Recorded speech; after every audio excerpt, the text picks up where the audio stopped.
ਅੱਛਾ ਜਾਇਜ਼ ਤੇ ਯਾਰ ਫ੍ਰੀ ਪੈਕੇਜ ਮੇਰੇ ਮੈਂ ਅੱਗੇ ਵੀਡੀਓ ਬਣਾਈ ਸੀ ਤੇ ਲੋਕ ਕਹਿੰਦੇ ਯਾਰ ਤੂੰ ਦੱਸਣਾ ਵੇਂ ਤੇ ਤੂੰ ਵਿਖਾਉਂਦਾ ਨਹੀਂ ਆਪਣੇ ਮੋਬਾਈਲ ਤੇ ਕਹਿੰਦੇ ਸਾਨੂੰ ਸਕਰੀਨ ਪੂਰੀ ਦਿਖਾ ਅਸੀਂ ਫਿਰ ਅਸੀਂ ਯਾਰ ਚੀਜ਼ ਮੈਂ ਪੂਰੀ ਰਿਕਾਰਡਿੰਗ ਚਲਾ ਦਿੰਦਾ ਵਾ ਥੱਲੇ ਆਪਣੇ ਮੋਬਾਈਲ ਤੇ ਆਪਣੇ ਨੰਬਰ ਤੇ ਮੈਂ 8 GB ਡਾਟਾ ਵੀ ਤੁਹਾਨੂੰ ਵਿਖਾਵਾਂਗਾ ਕਿਸ ਤਰ੍ਹਾਂ ਲੈਣਾ ਵੇਂ। ਉਸ ਤੋਂ ਇਲਾਵਾ ਫਿਰ ਵੀਰ ਮੈਂ ਇਹ ਵੀ ਚੀਜ਼ ਤੁਹਾਨੂੰ ਵਿਖਾਵਾਂਗਾ ਮੈਸੇਜ ਵੀ ਕਿ ਮੈਸੇਜ ਆਇਆ ਵੀਰ 2 ਮਹੀਨੇ ਵਾਸਤੇ 2 ਮਹੀਨੇ ਵਾਸਤੇ ਫ੍ਰੀ 8 GB ਡਾਟਾ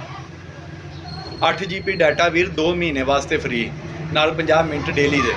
ਮੈਂ ਸਾਰੀ ਆ ਰਿਕਾਰਡਿੰਗ ਚਲਾ ਦੇਣਾ ਥੱਲੇ ਤੁਹਾਨੂੰ ਮੈਸੇਜ ਵੀ ਚੈੱਕ ਕਰਵਾ ਰਿਹਾ ਵਾਂ ਰਿਕਾਰਡਿੰਗ ਚੈੱਕ ਕਰੀ ਜਾਓ ਮੈਸੇਜ ਵੀ ਚੈੱਕ ਕਰਾਂਗੇ ਵੀਰੇ ਮੇਰਾ ਨੰਬਰ ਹੈ ਤੇ ਯਾਰ ਉੱਤੇ ਟਾਈਮ ਵੀ ਆ ਰਿਹਾ ਵੇ ਕਿ ਕਿੰਨੇ ਵੇ ਮੈਂ ਲਿਆ ਵੇ ਤੇ ਕਿੰਨੇ ਵੇ ਸਿੱਧਾ ਇਹ ਚੱਲਦਾ ਵੇ ਮੈਂ ਸਾਰੀ ਤੁਹਾਨੂੰ ਰਿਕਾਰਡਿੰਗ ਵਿਖਾ ਰਿਹਾ ਵਾਂ ਥੱਲੇ ਰਿਕਾਰਡਿੰਗ ਚੈੱਕ ਕਰੀ ਜਾਓ।